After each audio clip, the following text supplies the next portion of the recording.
योग दर्शन की चर्चा हो रही है। पतंजलि योग दर्शन 4 भागों में विभक्त है।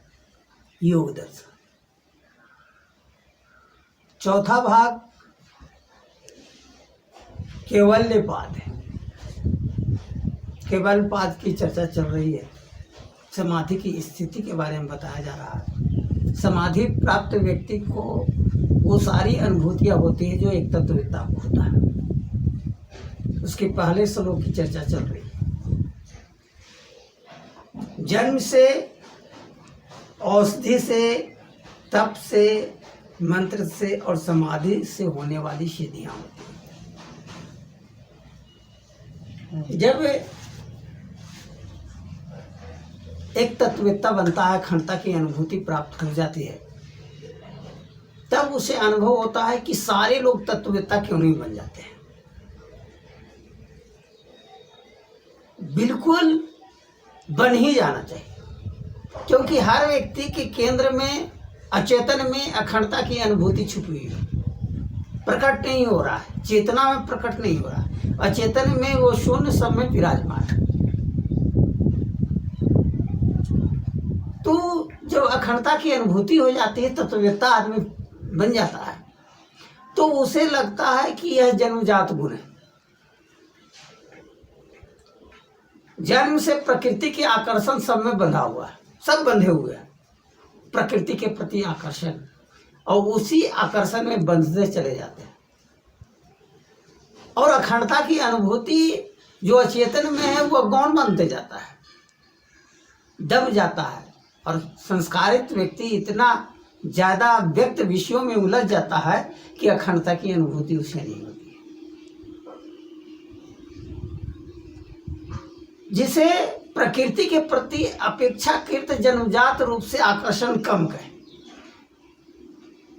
शून्य के प्रति कहीं ना कहीं उसे आकर्षण हुआ, और उस आकर्षण में बंधता हुआ व्यक्ति, विचरण करता हुआ व्यक्ति अखंडता को प्राप्त कर लेता है। जब व्यक्ति अखंडता को प्राप्त कर लेता है तो उसे नहीं लगता है कि बहुत ज्यादा कोई महान उपलब्धि हासिल कर, उसे तो लगता है कि न्यूनतम चीज थी, बिल्कुल आसान कृत था।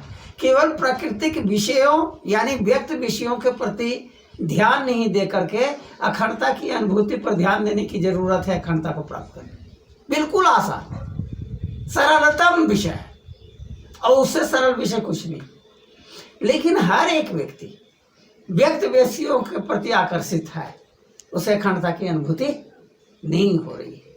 और जब तक हम अपने प्रयासों के माध्यम से नहीं उसे समझेंगे, बार बार अनुभव करने की कोशिश नहीं करेंगे, तब तक हम नहीं समझ सकते। जैसे तैरना, हर व्यक्ति तैर सकता है, लेकिन तैरना नहीं आता, जन्मजात गुण नहीं है। उसे थोड़ा सा प्रयास करना पड़ता है, हाथ पैर मार करके जो वजन है, पानी से कुछ ज़्यादा मनुष्य का वजन है, उसको बैलेंस करता है, और वो बैलेंस करने उसे आ जाता है, वो तैरने लगता है। हाथ पैर न तैरने वाले भी बहुत ज़्यादा मारते हैं। अब बहुत ज़्यादा हाथ पैर मारने से तैरने नहीं लगता, एक बैलेंस बनाना पड़ता है। जैसे साइकिल चलाने वाला व्यक्ति को बैलेंस बनाना पड़ता, कभी सीखने के दरमियान कभी दाएं गिरता और कभी बाएं गिरता, कभी पैडल पर ध्यान जाता है तो हैंडल छूट जाता है, और हैंडल पर ध्यान जाता है तो पैडल छूट। बैलेंस बनाना पड़ता है। तो बैलेंस बनाने के प्रयास में साधना क्या है? बैलेंस बनाना है कि हम प्रकृति के बीच में जी रहे हैं, जीते रहें, सांसारिक काम करते रहें और शून्य का अवलोकन करते रहें।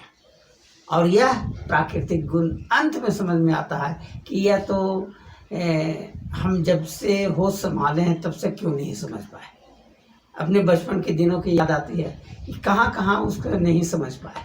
अखंडता की अनुभूति इतना आसान था तो क्यों नहीं समझ पाए। युवावस्था और दूसरे अन्य समय में क्यों नहीं अखंडता की अनुभूति को समझ पाए।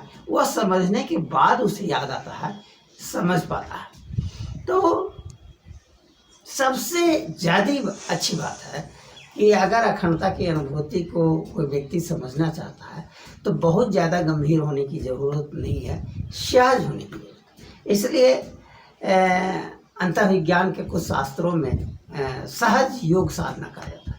सहजता, सहजता क्या है? आहिस्ता आहिस्ता कर्म बंधनों से स्वयं को मुक्त करना, और वह मुक्त करने का प्रयास ही सहज योग है। तो साधक को अंत में समझ में आता है कि जन्म जात रूप से प्रकृति के प्रति कुछ अन्य से कम आकर्षण रहने की वजह से वह अखंडता की अनुभूति को प्राप्त कर पाया है, जबकि परिस्थिति उसमें संयोग का काम करता है, परिस्थिति अनुकूल बनता है और अनुकूल वातावरण में आदमी अखंडता की अनुभूति प्राप्त कर लेता है। यह निश्चित है।